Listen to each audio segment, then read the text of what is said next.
We are in California at a rehearsal space that we use before every tour and getting prepared for the big show.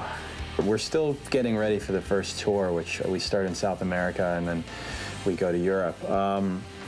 So we're trying out some of the new material. We played 3 off of the new album, which would be Waiting for the End, Iridescent, and The Catalyst.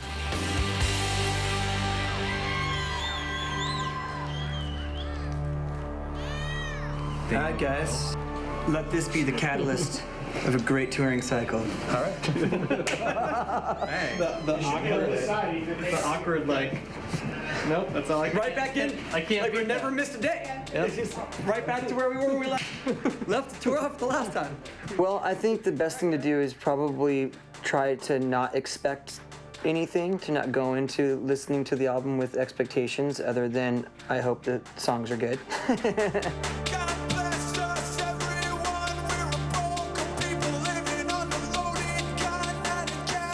It's tough for me to tell people what to expect when it comes to this album because, you know, I think the music always speaks for itself, and part of me doesn't want to ruin any surprises. You know, I don't want to tell people it sounds like this or it sounds like that because it's filled with different concepts and lots of layers. Just from like a technical standpoint, it's more layered than anything we've done. With that said, I think that when people listen to it, they might pick up on different layers as they listen to it, and that just, you know, makes it easier for people to pull different things out of it, you know, conceptually.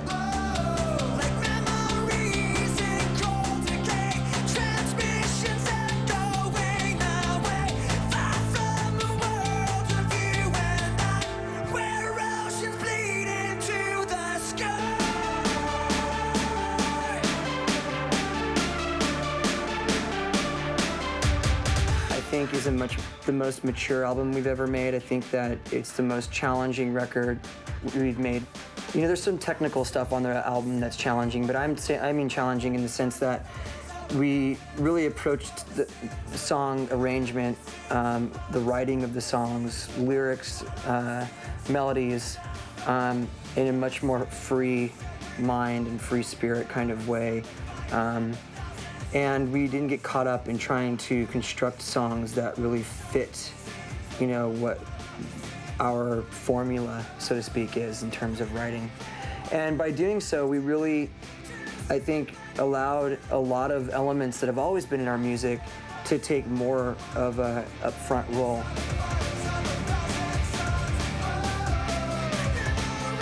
A lot of the songs are very beat-driven. A lot of the electronics that may have been textural in the past are sitting up front, and the guitars and a lot of songs are very textural instead. So in a sense, it's very much a Linkin Park record in terms of style, but the way that the songs present themselves, I think, those things definitely give it a different sound.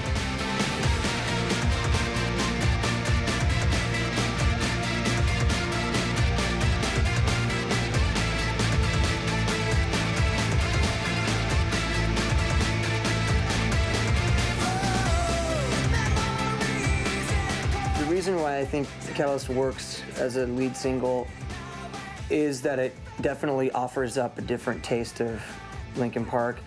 You know, it's got a really strong hook that runs through the whole song.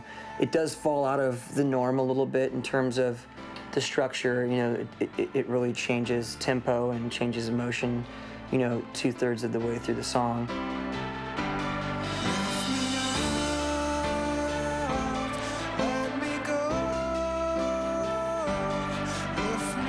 There's not really a chorus, really, you know? So it's not a good representation of the album as a whole. It's a good representation of where the band is at in terms of our taste and our style now.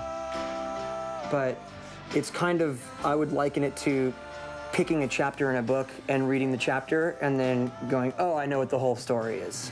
You can still pick songs out as individual tracks that you like and listen to them that way. But the album really is very intentionally made to be listened to as a whole from beginning to end.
Thank you. Much to our satisfaction and also surprise, you know, even though each song has its own theme and its own, intended kind of underlying story that developed as we wrote the songs actually, when they're played all together, they really do tell a story. And that was kind of something that I think was a happy accident. When we found the magical order of putting these songs on the album, it turned out that there was a really human type of story, a real struggle being told. And it really feels like, you know, we intentionally made this album as a concept and really had a premeditated idea.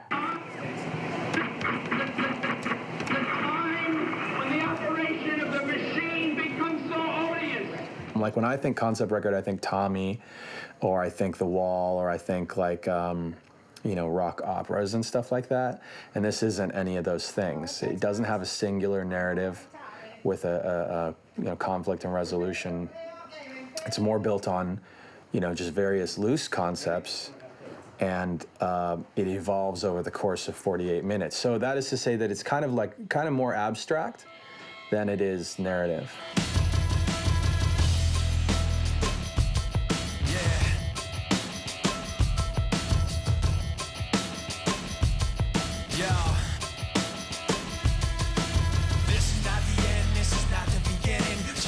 Like a riot rocking every revision, but you listen to the tone and the violent rhythm, and though the words sound steady, something empties within. 10 years ago, I was 24 years old, and I was full of, this really intense energy. And, now I think I'm more passionate than intense nowadays. At least that's what Brad tells me.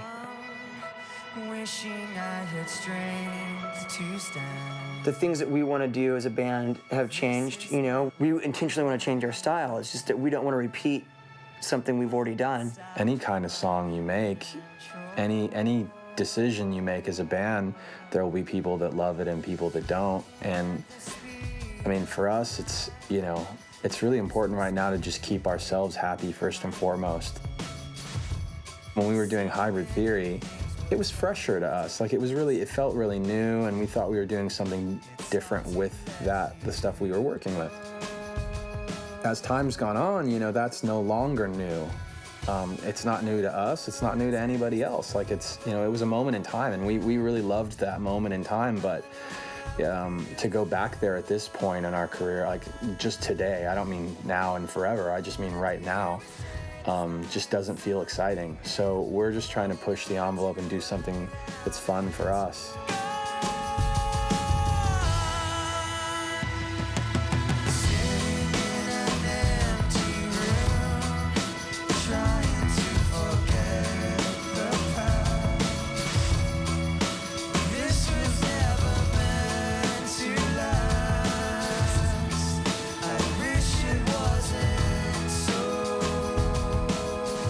I think it's definitely important to us to really kind of force things in a new place, because it's easy to fall back on things that are comfortable, Oh, we want a heavy chorus. Let's grab the 7-string and throw some killer distortion on that, and it'll be big. That's just like everybody goes to that thing. So how do we accomplish that big release, that big payoff, without falling back on those things that we're so used to falling back on?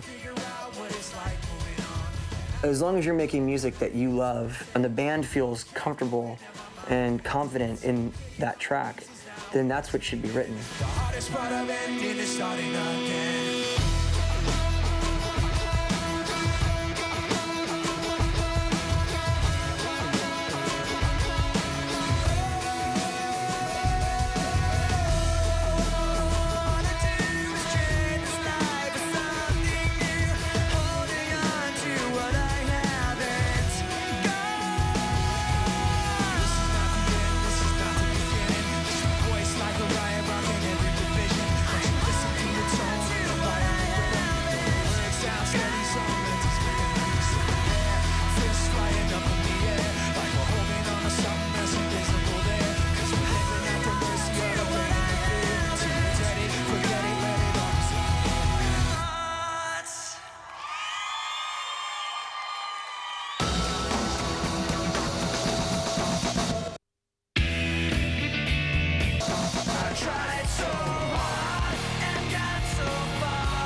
I started playing music, piano specifically, when I was like probably 3 or 4. So it's always been a part of my life, and same with drawing. By the way, I've been drawing since I was a little kid. So those two things have just been, I guess it's kind of like, in a weird way, it's part of my identity, part of my DNA, and I kind of don't know how to do it any other way. You know, if there was no Linkin Park tomorrow, I probably still would just be doing it for fun on my own. And maybe that's, you know, I think a lot of the other guys feel that way too about the music, and maybe that's what makes, one thing that makes the band work is that, you know, we're not doing this as a means to another end. We really just do it because we like to do it.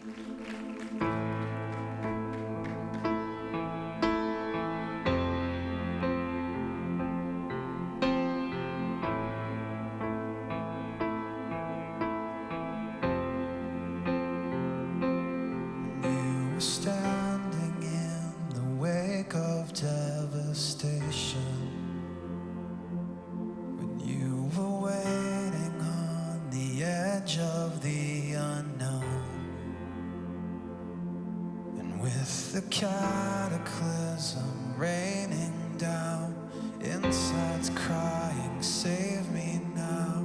You were there, impossibly alone. Do you feel cold and lost in desperation?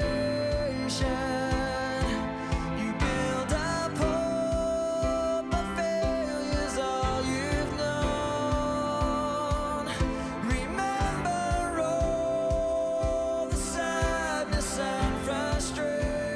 I've been focused on music for so long, I kind of never really planned on anything else.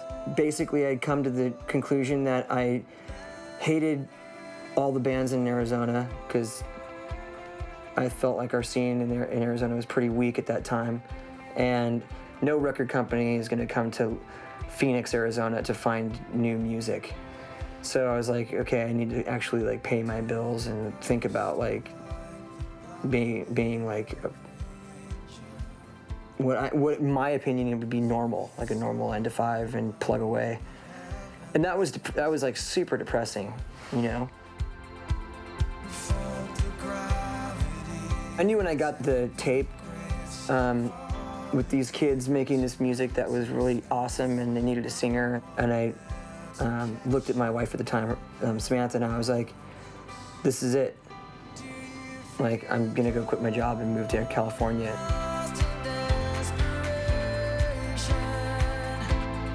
We didn't care that every single label turned us down. You know, we were making music that wasn't popular. We knew that there was something special, and we were building fans around the world from Rob's apartment, you know, and we knew that it was just a matter of time before the labels were either too late and they missed the chance and we'd blown up on our own, or someone was gonna go, we should sign these guys now. There was a part of me that smirked when Hybrid Theory went diamond in the US. I was like, the record that no one wanted to make has sold 20 million copies around the world, you know? You know, there's a little piece of you that likes to poke the bear a little bit.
when you have a group of guys that are on the same page, that can take criticism, that don't need like a leader to guide them. You know, we're all very driven.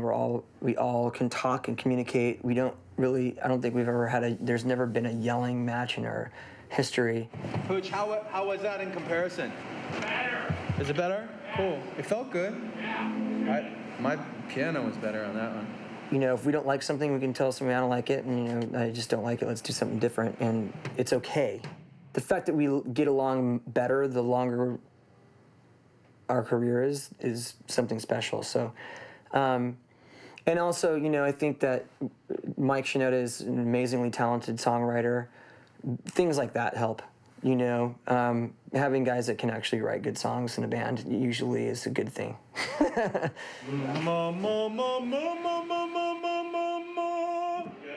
We're really lucky that we all kind of came together this way. Yeah. There's a very special chemistry between our guys, and not because they're similar either. It's, I mean, we're similar in some ways, but I think it's the differences, you know, just personality-wise and creatively that make the band. We keep each other in check, you know. We can make life difficult for everybody, for each other, but at the end of the day, we tend to be able to hash it out and, you know, make some music that we like listening to and play some shows that we like playing. And, I mean, you know, just to be able to have done it for more than 10 years and still enjoy it that's a blessing in itself.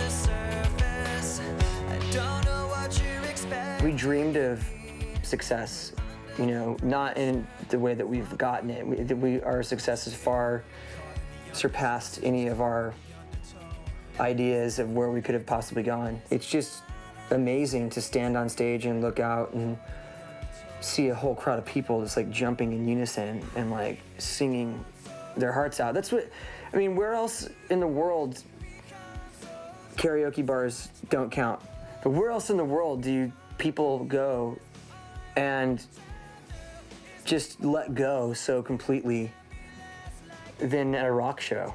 You know, it doesn't matter what kind of music it is. I mean, when you go play it, you know, everybody's just lets their inhibitions go. They're out there singing at the top of their lungs, being passionate. You know, some people cry when their favorite song comes on. Other people, you know, rip their clothes off and throw them at you, and, you know, light bonfires and get dirty and just human soup down there. Like, it never happens anywhere except in music, and that's beautiful.